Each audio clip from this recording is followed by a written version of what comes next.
Hello and welcome to Mountain Patriot Homestead. Today let's take a stroll down memory lane and talk about cloth flour sacks. Yes, those unassuming sacks that carried more history than you might think. From way back in the 1800s until the rocking 1950s, these sacks, well, they weren't just about lugging flour, they had a story to tell, full of innovation, needfulness, and how folks saw things different.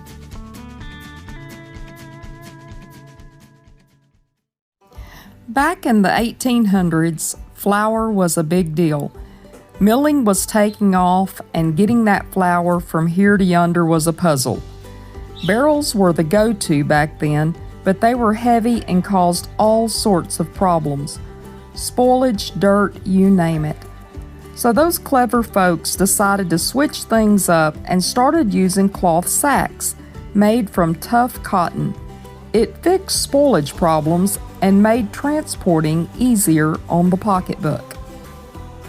As we moved into the late 1800s, the whole country was buzzing with the Industrial Revolution. Things were changing. Production, how folks lived, you name it. Goods started to come prepackaged, and that's when those flour sacks started showing up in homes. But let me tell you, they didn't just stop holding flour. Resourceful womenfolk found many more uses for them than a Swiss Army knife. From stitching clothes to quilts, kitchen towels to curtains, these sacks became the duct tape of the fabric world. Fast forward to the early 1900s, and those sacks were going places. Manufacturers figured out that they could do more than just hold flour. They could tell a story too. They started printing all sorts of fancy designs, patterns, and even recipes on them.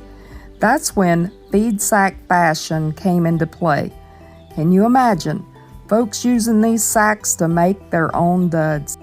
When the 1930s rolled in with the Great Depression, life got tougher than a $2 streak, but folks didn't give up.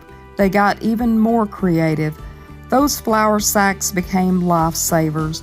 Clothes, bedding, you name it, there was nothing these sacks couldn't turn into. And as things got better and the economy picked up, those sacks turned into a symbol of strength and history.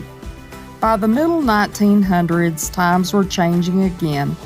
Modern packaging was taking over, and paper and plastic bags were all the rage. But don't think for a second that our cloth flour sacks were forgotten. No, they became collector's items, cherished for their stories and memories. So there you have it, folks. The tale of those cloth flour sacks from the 1800s to the groovy 1950s.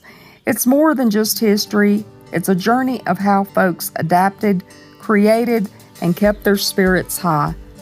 These sacks remind us that sometimes a simple thing like a sack can carry a whole lot more than flour. It carries the heart and soul of a time gone by. So if you liked our visit back in history today, please let me know down in the comments. Give this video a thumbs up if you enjoyed it. And please subscribe if you are not currently a member of the Mountain Patriot Homestead family. We'd love to have you back. Love y'all. Have a great day. Mountain Patriot Homestead, signing out.